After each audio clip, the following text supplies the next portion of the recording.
자, 여러분 안녕하십니까? 정병렬 선생님의 재정학 연습, 우리 이번 시간에 챕터 3장 외부성 보고 있잖아요. 외부성을 해결하는 방법, 공적인 해결 방법 보고 있습니다. 첫 번째는 직접 규제가 있었고요. 간접 규제가 있었고, 근데 간접 규제에서는 텍스를 부과하거나 보조금을 지급하는 방법이 있었죠.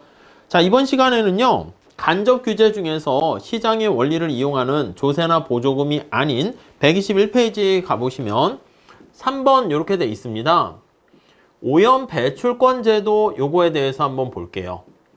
자, 이거는 오염 배출권 제도는 오염 물질을 배출할 수 있는 허가서를 발급하는 것이거든요. 그래서 거기 개요를 한번 보도록 하겠습니다. 1번. 정부가 사회적인 관점에서 적절하다고 판단되는 오염 배출의 허용 규모를 정해 놓습니다. 그러니까 이게 면허를 발급하는 거랑 비슷합니다. 여러분, 택시 같은 경우 있잖아.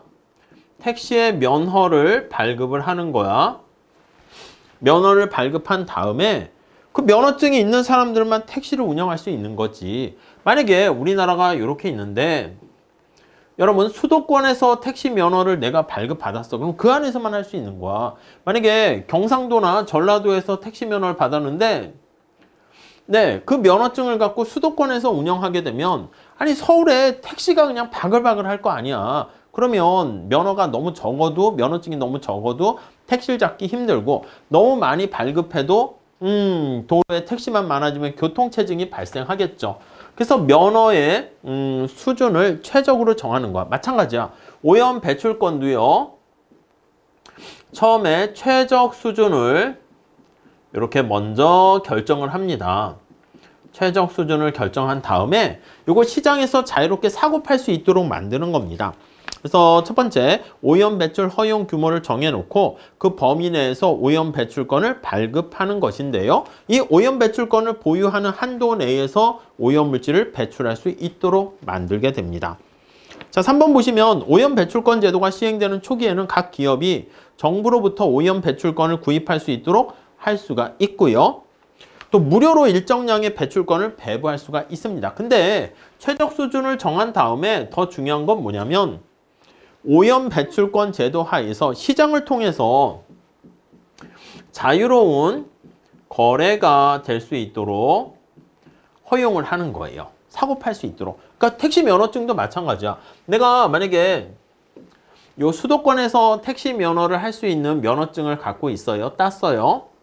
근데 내가 아야 해서 몸이 아파. 그래서 택시 운전을 할 수가 없게 됐다라고 합시다. 그 이 면허증을 그냥 남에게 그냥 줄 수도 있고요. 아니면 이걸 돈 받고 팔 수도 있어.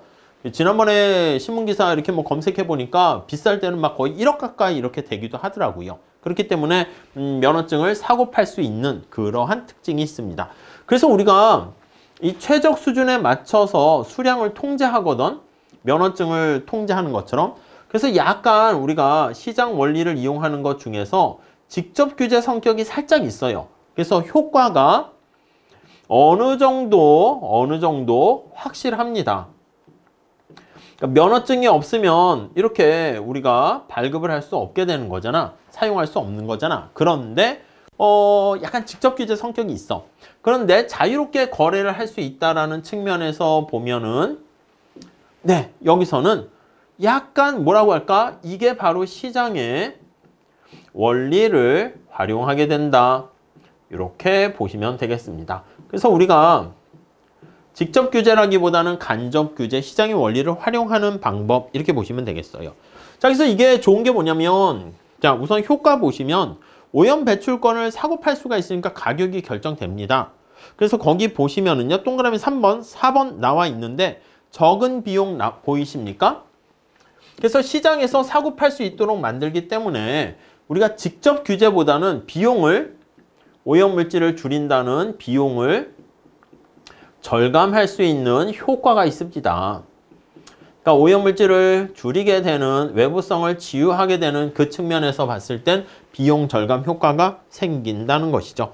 자, 밑에 설명 보시면 직접 규제라고 나와 있는데, 여러분, 가능한 한 제가 이 정병렬 선생님 책이 굉장히 좋거든요. 설명도 친절하고 사실은 뭐 독학해도 이해될 정도로 자세하긴 해요.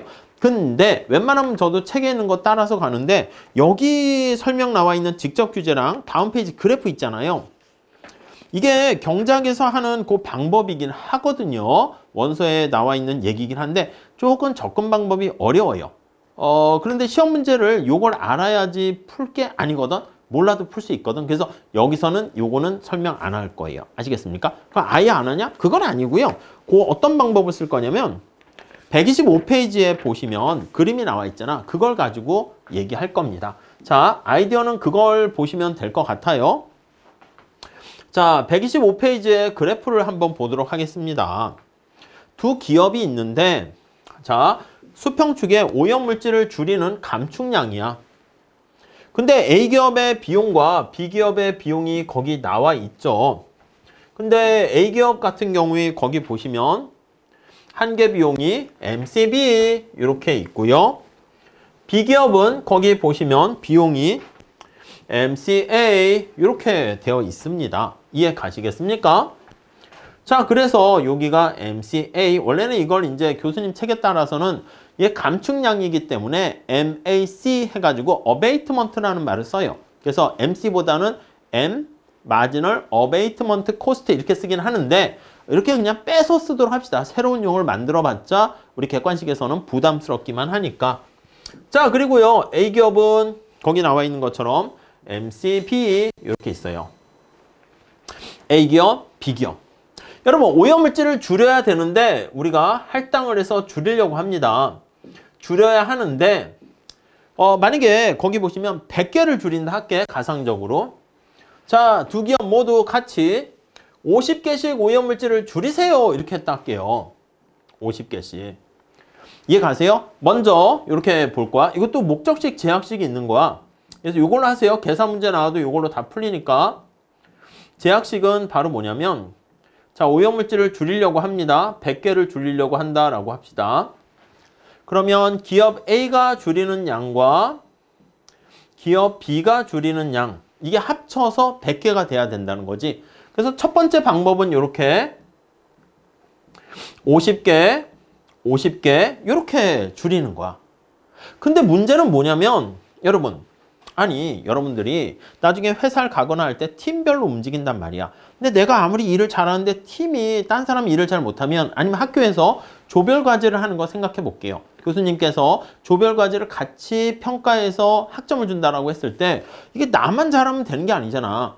다른 구성원들도 자료 조사를 잘해야 되고, 정리를 잘하고, PPT 잘 만들고, 발표하는 친구도 잘해야 되고, 이렇단 말이야. 그러니까 같이 팀으로 움직여야 된다는 거지.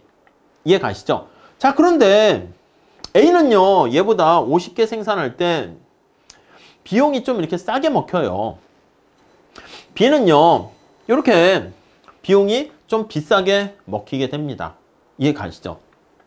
그래서 이렇게 돼 있는 상황에서요, 능력의 차이가 있으니까 만약에 이게 둘 다 같은 팀으로 움직이면 조정을 하는 거야. 어떻게 조정하냐면, A야, 왜? 야, 너 일 빨리 끝나가지고 집에 뭐 할 일 없이 띵까띵까 이렇게 놀고 있는 게 아니라 B의 일 좀 도와주면 안 되니? 그렇지, 도와주는 거지. 그래, 그럼 내가 좀 일 좀 더 할게. 이 팀이 같이 가는 거니까 그렇습니다. 얘가 좀 더 늘리고, B는요, 이렇게 좀 줄이고, 이렇게요. 오케이? 이해 가시겠습니까? 그래서 비용 자체가 요거 같아질 때 이렇게 최적 수준이 결정되는 거야. 그래서 얘는 이렇게 줄입니다. 그래서 여기 나와 있는 것처럼 얘는 여기가 되었을 때, 얘는 여기가 되었을 때 이렇게 최적이 결정되는 거지. 자, 그래서 문제 풀 때는 심플합니다.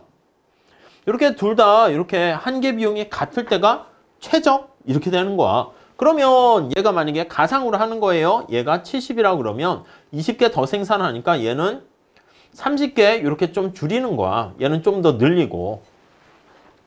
자, 그래서 우리가 최적 수준에서 보잖아. 얘가 QA가 되고요. 얘가 QB가 이렇게 되는 겁니다. 이렇게요. 그래서 여기 한번 보시면 요 높이가 있죠. 얘가 MCA, 얘가 MCB 이렇게 돼 있는 거 알 수가 있을 겁니다. 이해 가시죠? 자, 그래서 이게 최적식은 어떻게 됩니까? 라고 하면 여기 정리를 해볼게요. 최적식 이렇게. 자, 그러면 여기 나와 있는 것처럼 둘이 높이가 똑같을 때니까 이 높이 MCA와 MCB가 같을 때 이 문제도 그렇게 푸는 겁니다. 그래서 MCA와 MCB가 같을 때 이 같을 때가 바로 최적 생산량 이렇게 되는 거 알 수가 있습니다. 이해 가세요? 둘이 사고 파는 거 할 때 경작 처음 시작할 때 말씀드렸죠. 스파게티를 제가 직접 생산해 먹을까? 아니야. 나는 그냥 사 먹는 게 나아. 뭐 이런 걸 결정하는 거야. 그래서 이 오염 허가서도 마찬가지야. 너 직접 오염 허가서 가격이 시장에서 내가 사야 되는데 굉장히 비싸. 그럼 너 직접 오염 허가서를 구입해서 오염물질 배출할래? 아니면 오염물질을 직접 감축할래? 고민하는 거지. 너 메이크 할래? 아니면 바이 할래? 이렇게 이해 가십니까? 저는 오염 허가서를 설명할 땐 뭐 이렇게 생각하는데 학교에서 요즘 컨닝을 잘 안 해요. 학생들이 되게 좋아졌지. 클린해지고 좋아졌습니다. 컨닝해도 막 이제 뭐 서로 이렇게 뭐 어떻게 보면 고자질 하기도 하고 제 컨닝해요 이래가지고 서로 안 하는 또 분위기가 있어요. 괜찮은 것 같은데 제가 봤을 때는 뭐 경작 시험에서는 뭐 컨닝은 좀 그렇지만 약간 오픈북 공식 같은 거 암기하기는 그렇잖아. 그래서 저도 시행을 하진 못하고 있는데 해보고 싶은 생각은 있어요. 컨닝 쿠폰을 발행하는 거야.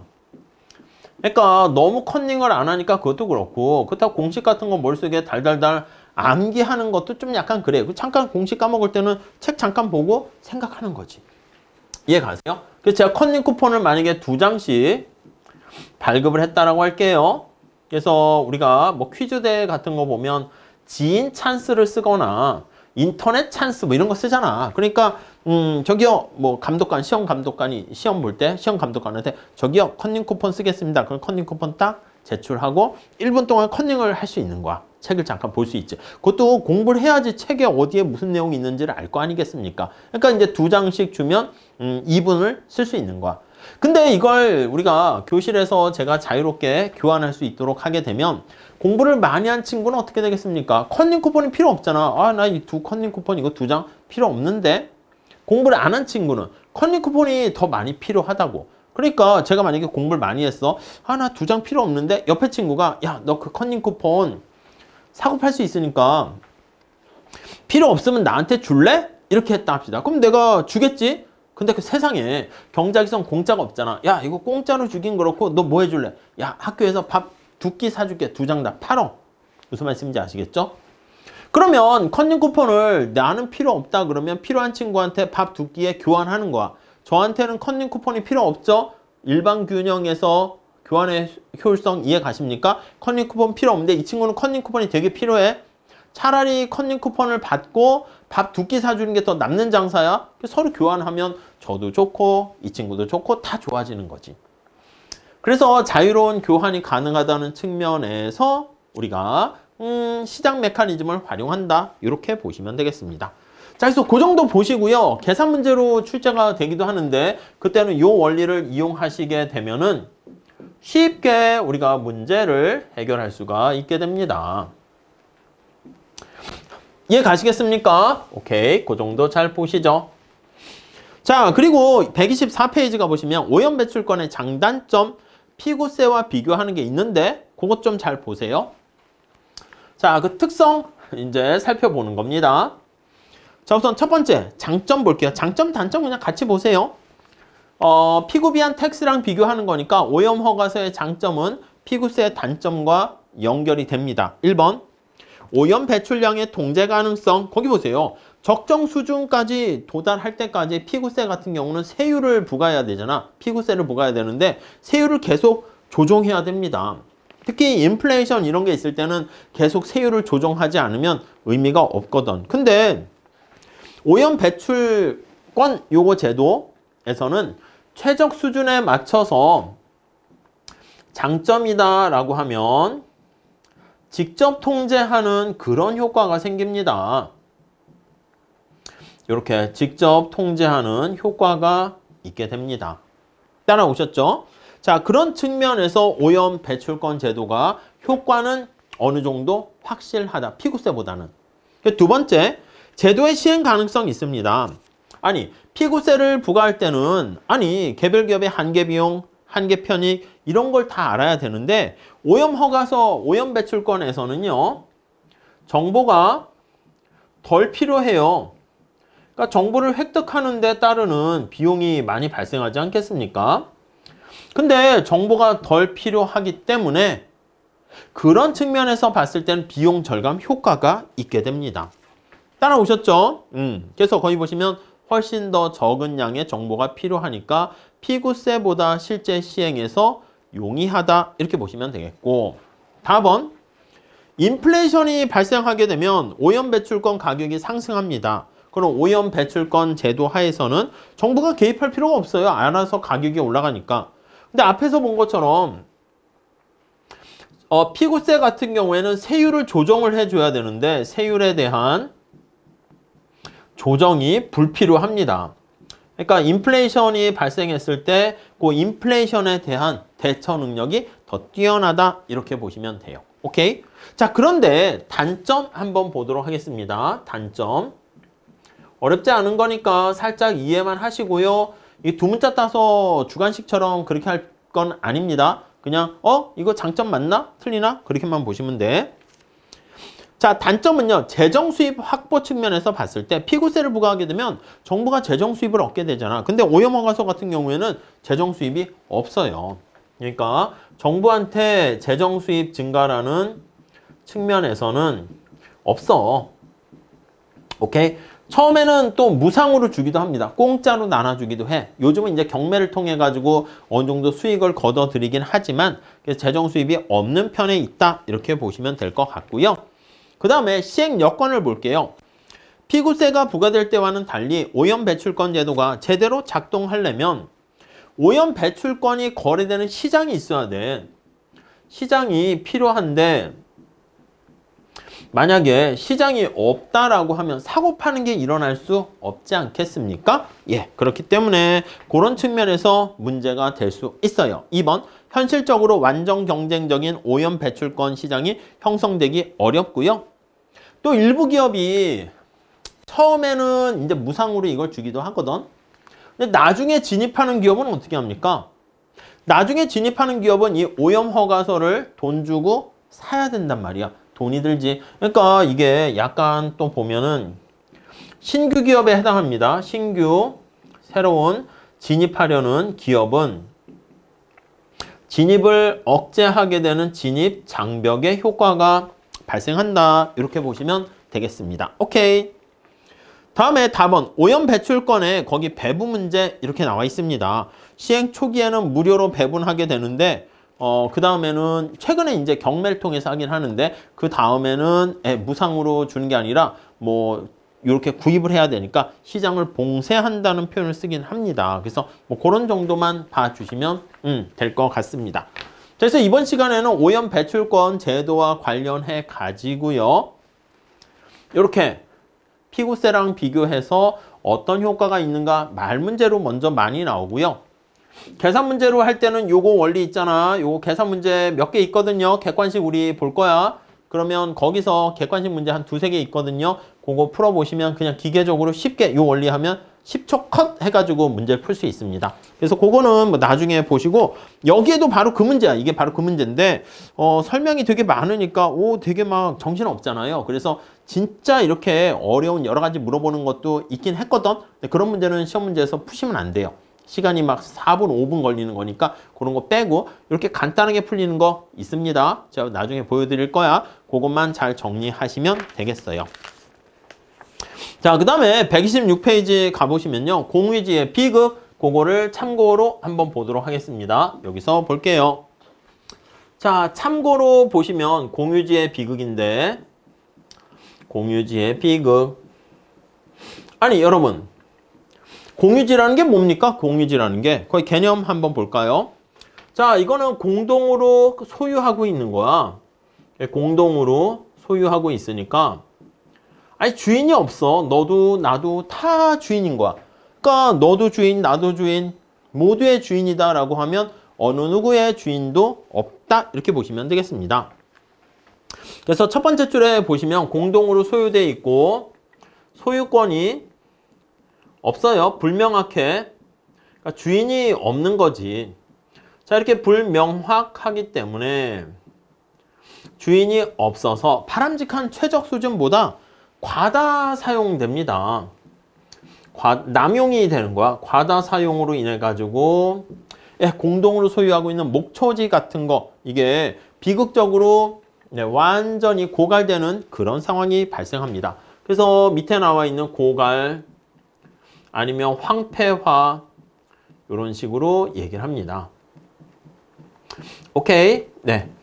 자, 그래서 거기 2번에 보시면 마을의 공동 소유 목초지가 황폐화되는 거라든가 어민이 공동으로 소유하고 있는 연근의 어장에서 이게 그물 같은 거 할 때 나름대로 그물을 너무 촘촘히 하면 안 되잖아. 새끼 물고기 같은 것들은 자라고 나서 잡아야 되는데 이 바닷속에 물고기에 이름이 써 있어요? 없어요? 없잖아. 그러니까 주인이 없다 보니까 이게 과다하게 막 잡아가지고 새끼 물고기까지 잡아가지고 씨를 말려 버리는 거야. 그러니까 제 생각에는 저는 이렇게 표현하는데 여러분 중국집 갈 때 어떻게 친구들하고 가면은 탕수육이 있고요. 내가 짜장면을 이렇게 먹게 되잖아. 그럼 어떻게 됩니까? 먼저 원래는 내가 탕수육 한 입 먹고 짜장면 먹고 이게 가장 해피하다 할게요. 근데 내 짜장면은 막 내 침도 먹고 막 이렇게 됐으니까 옆에 친구가 뺏어가진 않잖아. 이거 완전히 내 거란 말이야. 근데 탕수육은 공동을 소유하는 거잖아. 그러니까 어떻게 되겠습니까? 그렇지. 먼저 눈치 보면서 아이고 야 여기 중국집 맛있다 하면서 어떻게 됩니까? 탕수육을 먼저 계속 먹는 거야. 어차피 이건 공동 소유하는 거니까. 그 다음 이 짜장은 완전히 내 걸로 확보가 돼 있죠. 그러니까 먼저 탕수육과 탕수육 한 입, 짜장면 한 입 하는 게 가장 옵티멀함에도 불구하고 그래요. 탕수육이 먼저 다 고갈돼서 없어지는 그런 상황이 발생하니 그게 바로 공유지의 비극이다 라고 보시면 되겠습니다. 그래서 하딩이라는 학자가 사이언스지에 1970년대, 60년대 말에 논문을 써서 발표해서 그 다음부터 유명해지기 시작했는데요. 밑에 사례를 통한 설명 나와 있는데 그것보다는 먼저 발생 원인 한번 체크해 보도록 할게요. 자, 요게 개념 이렇게 되어 있고요. 다음에 세 번째로 발생 원인. 자, 우선 여기 나와 있는 그래프를 가지고 하는 것은요. 가끔 한 5년에 한 번씩 시험 문제 나오는데 그냥 어렵게 나오기도 해. 근데 그것보다는 말 문제가 다수이기 때문에 말 문제에 초점 맞추세요. 자, 우리 발생 원인 보시면 1번. 이러한 현상이 공유지의 비극이 발생하는 이유는 어떤 개인의 추가적인 송아지 방목이 다른 사람의 송아지에게 돌아가는 풀의 양을 줄이는 부정적인 외부성 때문에 발생하는 거야. 죄인의 딜레마랑 비슷합니다.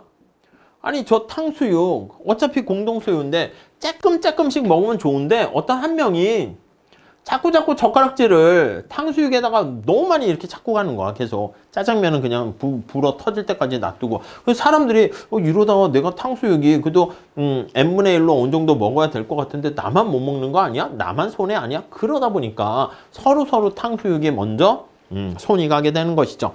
자, 2번 볼까요? 외부성이 존재하는 상황에서 소유권이 제대로 정의되어 있지 않기 때문에 이렇게 비극적인 상황을 맞이하게 된다. 여기서 말하는 비극이라는 게 이렇게 고갈, 황폐화 이런 것들이 비극이다. 이렇게 보시면 되겠습니다. 오케이.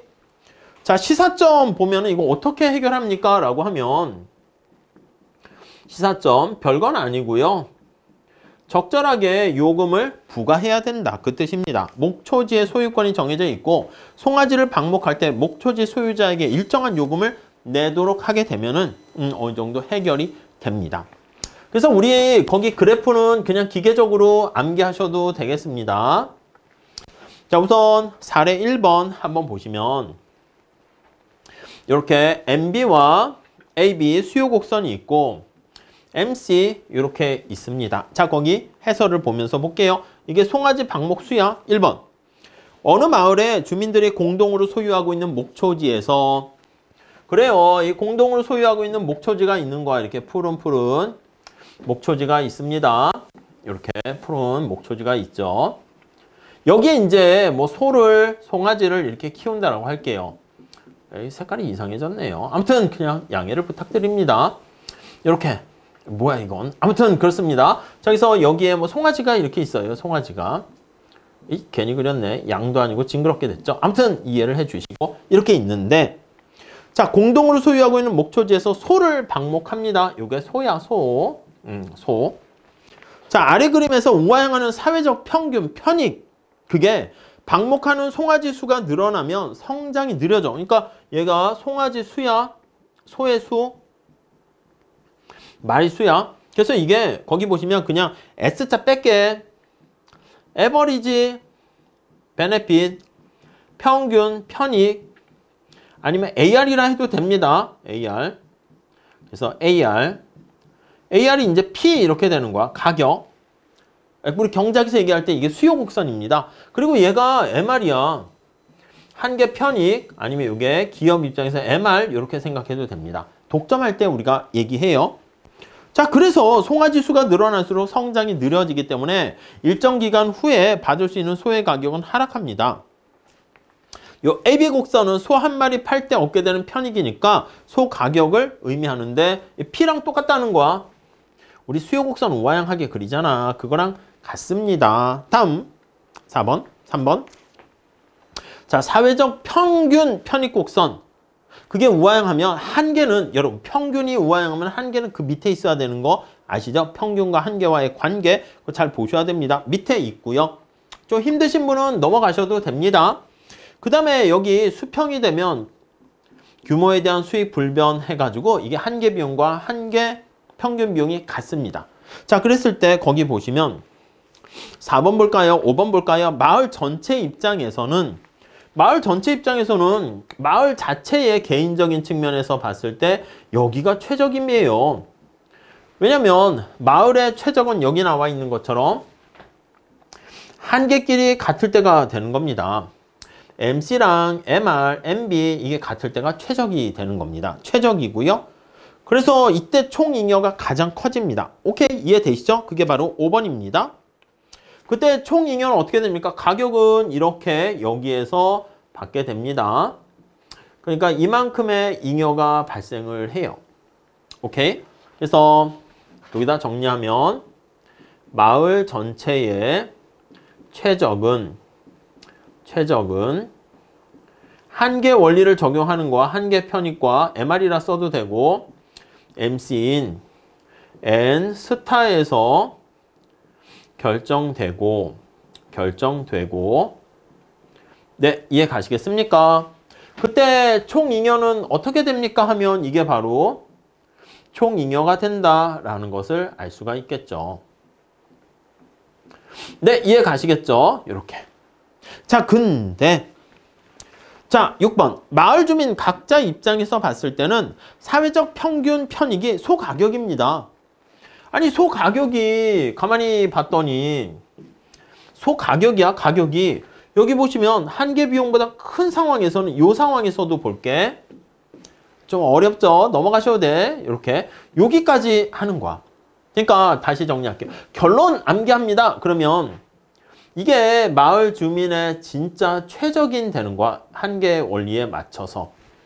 근데 여기까지가 이제 손해를 보지 않는 이거는 마을의 최적이 되고 요거는 마을 주민 개인의 최적이라고 보시면 돼요. 개인 입장에서는 아까 얘기한 것처럼 탕수육을 내가 더 많이 먹는 게 나한테 이득이라고. 그래서 거기 보시면 N0까지 간다고. 근데 마을의 최적은 탕수육이 야 짜장면 한 입, 탕수육 한 입 이게 최적인 거지. 이해 가시겠죠? 그 정도만 하세요. 자, 여기서 7번. 주민들은 방목에 따른 사회적 평균 편익 곡선과 한계 비용이 같아지는 수준 N0까지 송아지를 방목하게 되고요. 이 경우 마을 전체가 얻을 수 있는 잉여는 제로가 돼. 이게 총 수입이고 총 비용이 되니까 이윤이 빵 이렇게 됩니다. 그래서 여기 상황이 되면 총 수입이 이거지. 요거 기초경제학 좀 하셔야 돼. 우선 넘어가세요. 총 비용도 이렇게 됩니다. 요거 약간 공공요금제도에서 다시 하긴 해. 근데 여기서는 총 수입은 어떻게 됩니까? 라고 하면 총 수입이 P 곱하기 Q니까 이게 되고요. 총 비용은 얼마나 됩니까? 하면 이만큼이 총 비용이 되고요. 그래서 노란 색깔만큼이 플러스 이윤, 잉여 이렇게 됩니다. 자, 정리를 다시 하면 그래프로 그려서 도대체 뭘 원하는 건데 개인이 이렇게 부정적인 외부성을 생각하지 못해서 여기 나와 있는 것처럼 과다 생산됩니다. 과다 생산을 하게 됩니다. 그래서 여기 부정적인 외부성이 발생했잖아. 이거 어떻게 해결합니까? 피고세를 부과하는 거지. 어떻게 피고세를 부과하는데요? 여기다가 텍스를 부과하는 겁니다. 텍스를 부과해서 이렇게 세금을 부과하는 거야. MC에다가 거의 그림에 따로 있지는 않지만 이만큼의 텍스를 부과하게 되면 그 비용을 이렇게 부정적인 외부성을 내부화시키는 효과를 가져오게 되죠. 자, 그래서 거기 보시면 나와 있는 것처럼 공유지의 비극이 되는 것이고 요걸 해결하는 방법 시사점 동그라미 2번 보세요. 시사점. 이게 과다 소비 생산되는 상황에서 G 이만큼 여기 보이시죠? 이만큼이야 이만큼. 이만큼의 텍스를 부과하게 되면 그러면 최적 수준으로 가도록 만든다. 이렇게 보시면 되겠습니다. 이해 가시겠죠? 그 정도만 하시죠. 이게 말 문제로 나오면 되게 쉽고요. 그래프로 나오면 요거 떠올려 가지고 마을 최적은 MR과 MC가 같을 때다. 그리고 사회적인 최적은 요건데 마을 사회 전체. 개인의 최적은 그냥 여기 나와 있는 것처럼 MC와 이게 한계편이 수요 곡선이 같을 때다. 그래서 과다 소비하게 된다. 이렇게 정리를 하시면 되겠습니다. 자, 이렇게 해서 우리 외부성에 대해서 마무리 짓고요. 다음 시간에는 챕터 4장 공공재 이론에 대해서 공부하도록 하겠습니다. 감사합니다.